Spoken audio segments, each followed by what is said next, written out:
ஆன்மீக நண்பர்கள் அனைவருக்கும் பாலா அருஞ்சுவேகம் யூடியூப் சேனல் சார்பாக இனிய நல்வணக்கம். இந்த நாள் உங்கள் அனைவருக்கும் இனிய நாளாக அமையட்டும்.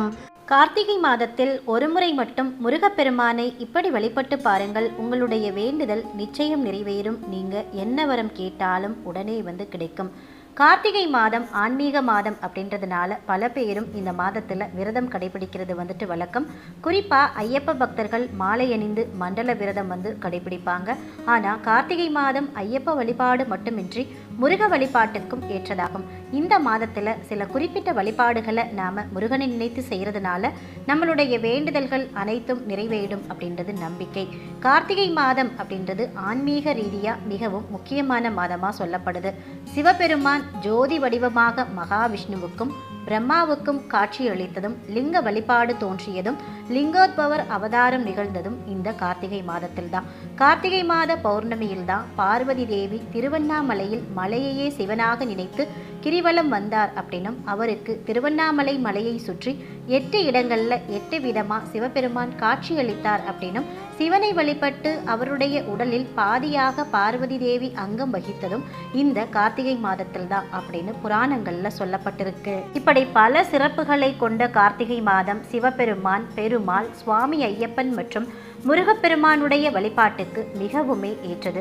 கார்த்திகை மாதத்தோட துவக்க நாளில் மட்டும் இல்லாமல் மாதம் தோறுமே பக்கத்தில் இருக்கக்கூடிய முருகப்பெருமானுடைய ஆலயத்துக்கு போய் இங்கே சொல்லக்கூடிய குறிப்பிட்ட முறையில் விளக்கேற்றி வழிபாடு செய்தால் உங்களுடைய வேண்டுதல்கள் எதுவாக இருந்தாலும் நிறைவேறும் அப்படின்றது நம்பிக்கை. பொதுவாக அனைத்து மாதங்களிலும் நாம் தீபமேற்றி வழிபாடு செய்தாலும் கார்த்திகை மாதம் செய்யக்கூடிய தீப வழிபாட்டுக்கு பல மடங்கு பலன் உண்டு அப்படின்னு சொல்லப்படுது.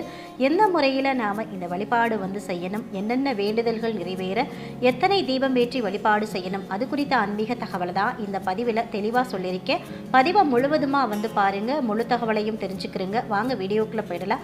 இதுவரைக்கும் நம்ம சேனல் சப்ஸ்கிரைப் பண்ணாமல் இருக்கீங்க அப்படின்னா சப்ஸ்கிரைப் பண்ணிட்டு பக்கத்தில் இருக்கிற பெல் பட்டன் கொடுத்து ஆல் அப்படின்ற நோட்டிஃபிகேஷனையும் ஆன் பண்ணி வச்சுக்கிறீங்க. இந்த வீடியோவுக்கு ஒரு லைக் கொடுத்துட்டு கமெண்ட் செக்ஷனில் கருணை கடலை கந்தா போற்றி அப்படின்ற ஒரு கமெண்ட்டும் கொடுத்துருங்க.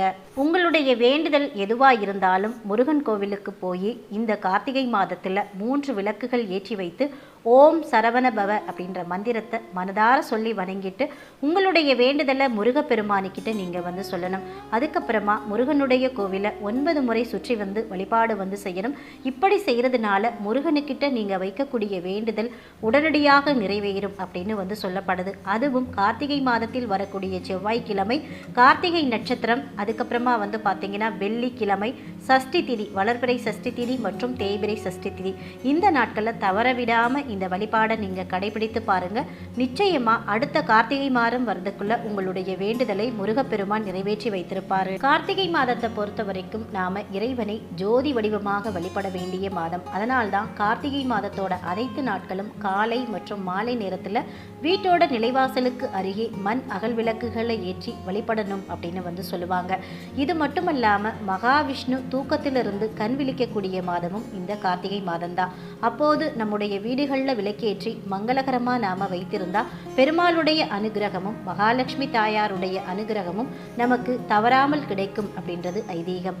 இதனால நம்முடைய வீடும் வாழ்க்கையும் ஒளிமயமானதாக மாறும் அப்படின்றதும் நம்பிக்கையா சொல்லப்பட்டிருக்கு.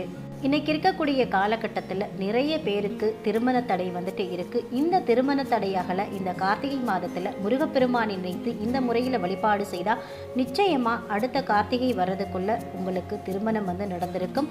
ஜாதகத்தில் ஏதாவது தோஷம் குறைகள் காரணமாக பெண்களுக்கு திருமண தடை இருந்தால் அந்த தடை நீங்க கார்த்திகை மாதம் முழுவதுமே யாருக்கு திருமணம் ஆக வேண்டுமோ அந்த பெண் அல்லது அவருக்கு பதில் அவருடைய தாயார் முருகனுடைய சன்னதியில் ஒரே ஒரு அகல் விளக்கு ஏற்றி வைத்து 9 சுற்றுகள் சுற்றி முருகனை வழிபட்டு விட்டு வேறு எங்குமே செல்லாம நேர வீட்டுக்கு போய் ஒரு டம்ளர் தண்ணீர் குடிச்சிட்டு அதுக்கப்புறம் கொஞ்ச நேரம் உட்கார்ந்துட்டு மற்ற வேலைகளை நீங்க பார்க்கலாம். இதை மாதம் முழுவதும் உங்களால் செய்ய முடியல அப்படின்ற பட்சத்தில் நாம முன்பே சொன்னது போல கார்த்திகை மாதத்தில் வரக்கூடிய எல்லா 4 செவ்வாய்க்கிழமை, அதே மாதிரி பார்த்தீங்கன்னா கார்த்திகை மாதத்தில் வரக்கூடிய சஷ்டி திதி, தேய்பிறை சஷ்டி திதி மற்றும் வளர்பிறை சஷ்டி திதி, அது கூடவே கிருத்திகை நட்சத்திரத்தன்னைக்கும் நீங்க நீங்கள் இந்த வழிபாட்டை வந்து செய்து பாருங்கள். அடுத்தது, ஆண்களுக்கு திருமண தடை இருந்தால் அது நீங்கள் திருமணம் நடைபெற வேண்டிய பையனோ அல்லது அவருடைய தாயாரோ அல்லது அவருடைய தந்தையோ முருகன் கோவிலுக்கு போய் 5 அகல் விளக்குகள் ஏற்றி வைத்து 9 சுற்று சுற்றி அதுக்கப்புறமா நீங்கள் உங்களுடைய வழிபாட்டை முருகனுக்கிட்ட நீங்கள் வந்து வச்சுக்கலாம். அடுத்ததாக, குழந்தை பாக்கியம் பெற முருகனை வழிபடும் முறை. திருமணமாகி பல ஆண்டுகள் ஆகியும் குழந்தை இல்லை அப்படின்னு சொல்கிறவங்க இந்த கார்த்திகை மாதத்தில் குழந்தை பாக்கியம் பெறுவதற்காக கணவன் மனைவி 2 பேருமே தம்பதிகளாக முருகன் கோவிலுக்கு போய் முருகனுடைய சன்னதியில் 3 அகல் விளக்குகள் ஏற்றி முருகப்பெருமான 6 சுற்றுகள் கணவன் மனைவி 2 பேருமே சேர்ந்து சுற்றி வரணும். இப்படி செய்து வழிபாடு செய்தால் அவங்களுக்கு முருகப்பெருமான் நிச்சயம் குழந்தை பாக்கியம் அருள்வார் அப்படின்றது வந்துட்டு நம்பிக்கை. அடுத்ததா, கணவன் மனைவி பிரச்சனை தீர இந்த கார்த்திகை மாதத்தில் முருகனுக்கிட்ட நாம எப்படி வேண்டுதல் வைக்கணும் அப்படின்னு வந்து பார்த்தீங்கன்னா, பிரிந்த தம்பதி ஒன்று சேர கணவன் மனைவி பிரச்சனைகள் தீர வேண்டும். கணவன் பிரிந்து சென்று விட்டார், ஆனா அவருடன் தான் வாழ்வேன் அப்படின்னு நினைக்கக்கூடிய மனைவியா இருந்தா முருகன் கோவிலுக்கு போய் 2 அகல் விளக்குகள் ஏற்றி வைத்து முருகப்பெருமான 2 சுற்றுகள் சுற்றி வந்து கணவரை மீண்டும் தன்னோடு சேர்த்து வைக்கும்படி முருகனுக்கிட்ட மனதார நீங்க வந்து வேண்டிக்கணும்.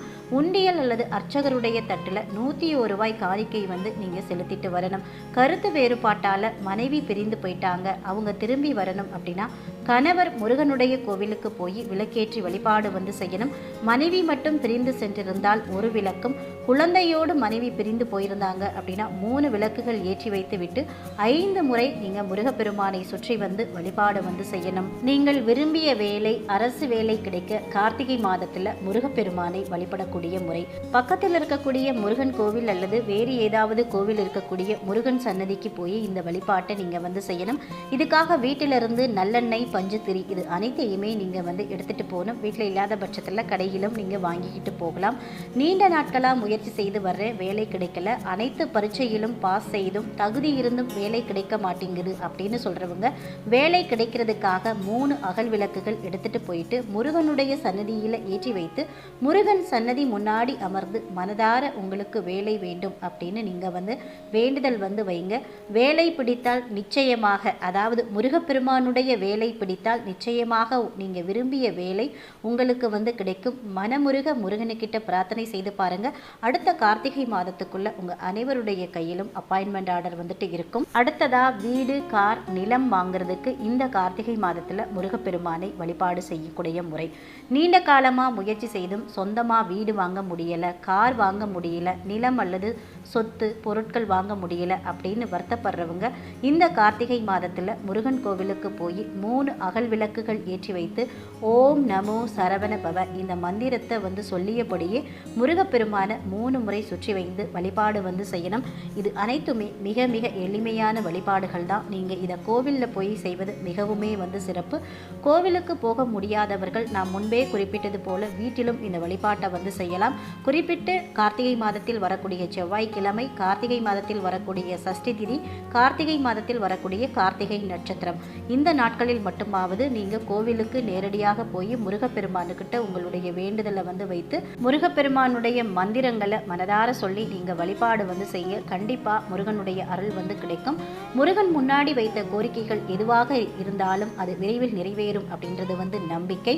தொடர்ந்து இந்த கார்த்திகை மாதத்தில் இந்த தீப வழிபாட்டை வந்து செய்து அனைவருமே முருகப்பெருமானின் அருள் பெற வேண்டும் அப்படின்னு சொல்லி இந்த பதிவை இதோடு நிறைவு செய்கிறேன். இந்த பதிவு உங்களுக்கு மிகவும் பயனுள்ள பதிவாக இருந்திருக்கும் நினைக்கிறேன். இந்த பதிவு பிடிச்சிருந்தால் லைக் பண்ணி உங்கள் நண்பர்களுக்கும் ஃபேமிலி மெம்பர்ஸ்க்கும் ஷேர் பண்ணுங்கள். அவர்களும் பார்த்து பயன்பெறட்டும். இந்த பதிவை பற்றின கருத்துக்களையும் உங்களுடைய சந்தேகங்களையும் கமெண்ட் செக்ஷனில் சொல்லுங்கள். மற்றும் ஒரு நல்ல பதிவில் சந்திப்போம். அதுவரை உங்களிடமிருந்து விடைபெறுவது உங்கள் பாலா. நன்றி, வணக்கம், வாழ்க வளமுடன்.